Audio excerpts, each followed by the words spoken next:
Good morning friends. आज आपण नवीन concept घेणार आहोत ते म्हणजे नोटरी पब्लिक. जेव्हा आपण जर्नल एंट्रीज लिखाण केल्या तर नोटिंग चार्जेस पण म्हणतो आपण. जेव्हा आपण जर्नल एंट्रीज लिखाण केल्या तर जर्नल एंट्रीज मध्ये तुम्हाला 2-3 वेळा शब्द आला असेल तर म्हणजे नोटिंग चार्जेस पेड. तर आज आपल्याला बघायचं आहे की एक्झॅक्टली नोटिंग चार्जेस कोणाला पेड केले जातात आणि का पेड केले जातात. जेव्हा सपोज ए ने बी वर बिल ड्रॉ केलाय, बरोबर आहे. ए आहे ड्रॉवर, बी आहे ड्रॉवर. जर समजा रॉबीने ड्रॉवरला ड्यू डेटला पैसे दिले नाही, त्या सिच्युएशनला म्हणतो आपण डिसऑनरमेंट किंवा डिसऑनरिंग किंवा डिसऑनर्ड, म्हणजे बिल डिसऑनर्ड झालेला आहे. जेव्हा बिल डिसऑनर होतं तेव्हा ड्रॉवर रॉबीच्या अगेन्स्ट लीगल ऍक्शन घेऊ शकतो. जेव्हा ड्रॉवरला रॉबीच्या अगेन्स्ट लीगल ऍक्शन घ्यायची असते तेव्हा एक प्रोसेस असते, त्या प्रोसेस मधून त्याला जायचं असतं. मग त्याला काहीतरी प्रूफ हवं असतं की हो हे बिल डिसऑनर झालेलं आहे. मग ते जे प्रूफ हवं असतं त्यासाठी गव्हर्नमेंटने एक पब्लिक ऑफिसरची अपॉइंटमेंट केलेली असते. मी पुन्हा सांगतो, गव्हर्नमेंटने एका पब्लिक ऑफिसरची अपॉइंट केलेली असते. त्या व्यक्तीकडे जाऊन आपण बिल डिसऑनर झालेलं आहे याचं सर्टिफिकेट घेऊ शकतो. मग आता हा प्रोसेस काय असते, मग तो जो व्यक्ती असतो त्याला म्हटलं जातं नोटरी पब्लिक. पुन्हा सांगतो, हा गव्हर्नमेंटचा पब्लिक ऑफिसर असतो. गव्हर्नमेंटने अपॉइंट केलेला पब्लिक साठी ऑफिसर असतो, ज्याच्याकडे बिल डिसऑनर झालं आहे याचं सर्टिफिकेट घ्यायचं असतं. त्या व्यक्तीला म्हटलं जातं notary public.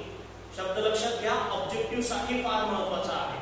Notary public, government officer appointed for public, त्याला म्हणतो आपण नोटरी पब्लिक.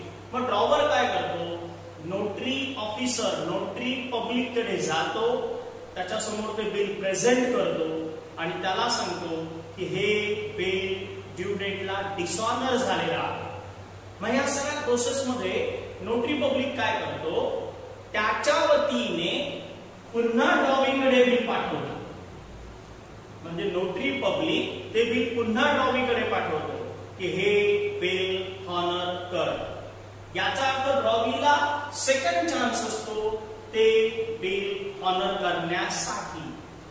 पण समजा तेव्हा पण जर ड्रॉवीने ते बिल डिसऑनर केलं, तेव्हा आपण ड्रॉवीने जर ते बिल डिसऑनर केलं तर त्याच्यामध्ये रिझन मेन्शन केलं जातं त्या सर्टिफिकेट मध्ये की हे बिल का डिसऑनर झालेलं आहे. आणि ते सर्टिफिकेट कोण इश्यू करतं, नोटरी पब्लिक. कोणाला देतो, ड्रॉवरला. म्हणजेच ड्रॉवर कडे आता गव्हर्नमेंटचं सर्टिफिकेट असतं, प्रूफ असतो की हे बिल लीगली डिसऑनर झालेलं आहे. आणि अशा वेळी जी काही फी ड्रॉवरला नोटरी पब्लिकला द्यावी लागते. मी पुन्हा सांगतो, या प्रोसेसच्या अगेन्स्ट ड्रॉवरला जी काही फी नोटरी पब्लिकला द्यायची असते त्या फीला म्हटलं जातं नोटिंग चार्जेस.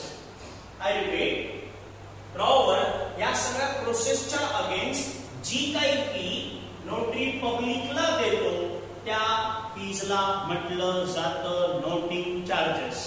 हा एक महत्वाचा पॉइंट आहे. त्यानंतर सगळ्यात महत्वाचा point, who is responsible for noting charges. Noting चार्जेसला कोण रिस्पॉन्सिबल असतो, त्याचं पण सिंपल आन्सर आहे, ड्रॉवीने ते बिल डिसऑनर केलेलं आहे म्हणून आपल्याला नोटिंग चार्जेस पेड करावे लागले.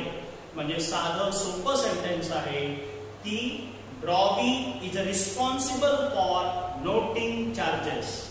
I repeat, Robbie is responsible for noting charges म्हणून जी काही बिलाची अमाउंट ड्रॉवी कडनं घ्यायची असते त्याच्यामध्ये नोटिंग चार्जेसची अमाउंट सुद्धा ऍड केली जाते. फॉर एक्झाम्पल बिलाची अमाउंट आहे सपोज ₹12,000 आणि ह्याची काही नोटिंग चार्जेस आपण पेड केलेले आहे सपोज दॅट इज ₹100 म्हणजे असे बिलाची अमाउंट 10,000 नोटिंग चार्जेसचे 100 असे आपण आता ड्रॉवी कडनं 10,100 रुपये घ्यावे लागतो. याचा earth who is responsible for noting charges. पुन्हा सांगतोय drawee is a person who is responsible for noting charges. Okay, करूया प्रॉब्लेमला सुरुवात. राजेश ओज सुरेश ₹12,000. आता बघा राजेश ओज सुरेश ₹12,000. आजचं सेंटेन्स थोडं वेगळं आहे. राजेश ओज, राजेश देणे लागतो कोणाला? सुरेशला. पुन्हा सांगतो राजेश ओज सुरेश, राजेश सुरेशला देणे लागतो. सुलट बोलायचं झालं तर सुरेश राजेश कडनं घेणे लागतो. जो पैसे घेणे लागतो, आज थोडंसं वेगळ्या स्वरूपात सांगतोय, जो पैसे घेणे लागतो तो आहे सुरेश आणि जो पैसे देणे लागतो तो आहे राजेश. म्हणजे इथे सुरेश काय होणार? ड्रॉवर. राजेश काय होणार? ड्रॉवी. थोडंसं कन्फ्युजिंग आहे, पुन्हा समजून सांगतो. राजेश ओज टू सुरेश, राजेश देणे लागतो कोणाला? सुरेशला. म्हणजे सुरेश पैसे घेणे लागतो कोणाकडनं? राजेश कडनं. ज्याला पैसे घ्यायचे असतात तो असतो ड्रॉवर, ज्याला पैसे द्यायचे असतात तो असतो ड्रॉवी. म्हणून आपण काय केलं, वरती हेडिंग केली in the books of Suresh. आपल्या याच्यानुसार तो आहे ड्रॉवर, म्हणून इंटू ब्रॅकेट काय लिखाण केलं? Drawer. Rajesh owes Suresh ₹12,000. Rajesh accepted a bill for 3 months drawn by Suresh for 12,000. Rajesh ने बिल एक्सेप्ट केलं. Drawee is a person who accepted a bill. ड्रॉवीने बिल एक्सेप्ट केलं म्हणजे सुरेशने बिल काय केलं? ड्रॉ केलं.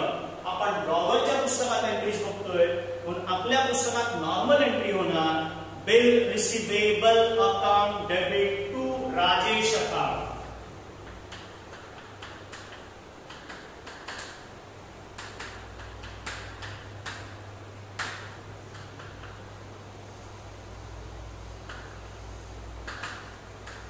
राजेश अकाउंट अमाउंट आहे 12,000.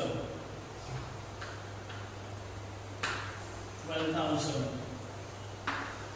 सिंपल नरेशन है. Being billed drawn for 3 months. पुढे Suresh discounted bill with his bank at ₹11,700. आपण काय केलं? 12,000 चं बिल 11,300 ला, सॉरी 11,700 ला बँकेत डिस्काउंट केलं. लास्ट लेक्चरला आपण डिस्काउंट कॅल्क्युलेट केला होता. आज डिस्काउंट अमाउंट मध्ये दिलाय. जेव्हा पर्सेंट मध्ये असतो तेव्हा आपण कॅल्क्युलेशन करतो. आज रेडीमेड अमाउंट आहे की 12,000 चं बिल 11,700 ला डिस्काउंट केलं. याचा अर्थ डिस्काउंटची अमाउंट आहे ₹300. एंट्री पण एकदम कॉमन आहे. एंट्री होणार bank account debit, discount account debit to bill receivable account. लिखा bank account debit, discount account debit to bill receivable account. बिलाची अमाउंट आहे 12,000, मिळाले 11,700, हे आहे 300. Simple narration. being bill discounted into bank. Next one. On due date, bill was dishonored. Noting charges amounted to ₹30 paid by bank. काय झालं? Dishonour झालं bill due डेटला. म्हणजे थोडक्यात on the due date bill was dishonour and noting charges ₹30 paid by bank. म्हणजे bill dishonour झाल्यामुळे बँकेने noting charges paid केले 30. जेव्हा बिल डिसऑनर होतं त्याला ड्रॉवी रिस्पॉन्सिबल असतो. नॉर्मल एंट्री होणार drawee account debit to holder account. म्हणजे इथं लिखाण करतो आहे राजेश अकाउंट डेबिट होल्डर. कोणाकडे बिल आहे? बँकेकडे बिल आहे. Bank account. समजून घ्या, फार महत्वाचं आहे.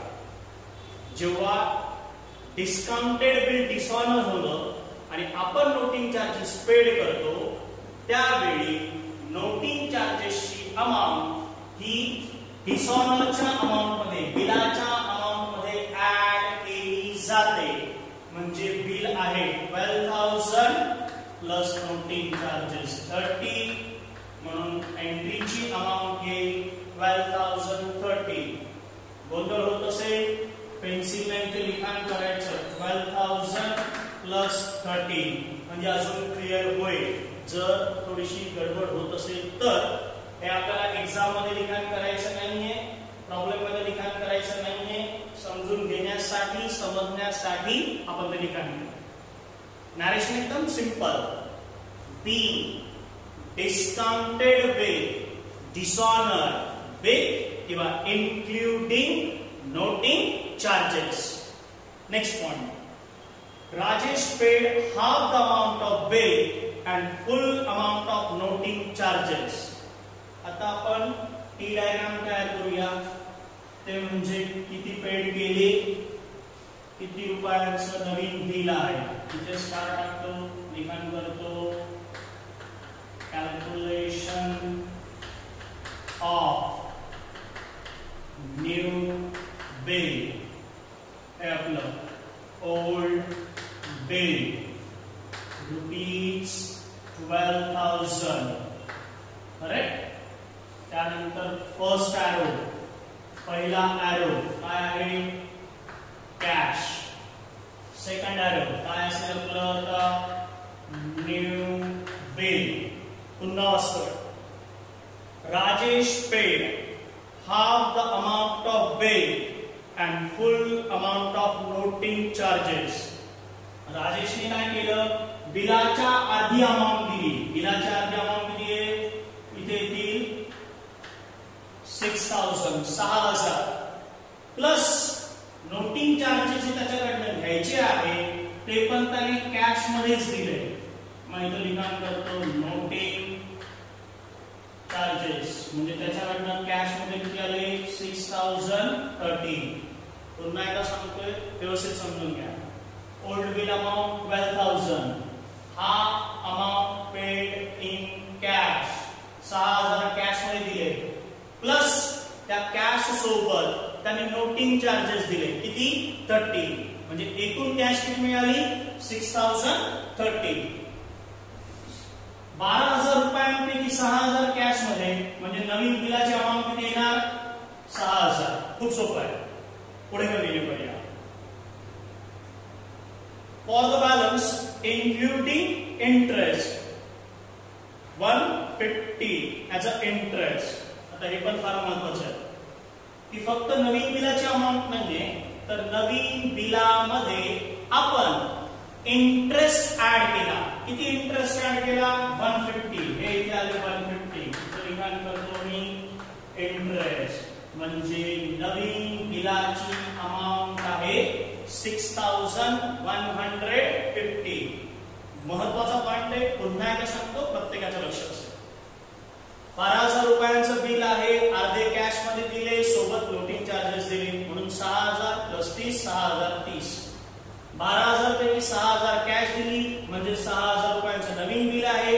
फक्त नवीन बिल नाहीये, त्यामध्ये इंटरेस्ट पण ऍड केला 150 म्हणजे अमाउंट झाली 6,150. त्या लक्षात असेल. 3 नंबरची एंट्री केली आपण, बिल काय डिसऑनर. या आधी पण समजून सांगितलं होतं, बिल डिसऑनर नंतर पहिली एंट्री असेल तर ती एंट्री म्हणजे इंटरेस्ट रिसिवेबल. आपल्याला इंटरेस्ट मिळणार आहे. किती इंटरेस्ट मिळणार आहे? 150. एंट्री होणार Rajesh account debit to interest account. Amount already दिली आहे, इंटरेस्ट कॅल्क्युलेट करायची गरज नाही. 150. Narration, being interest receivable. I repeat, being interest receivable. Next point.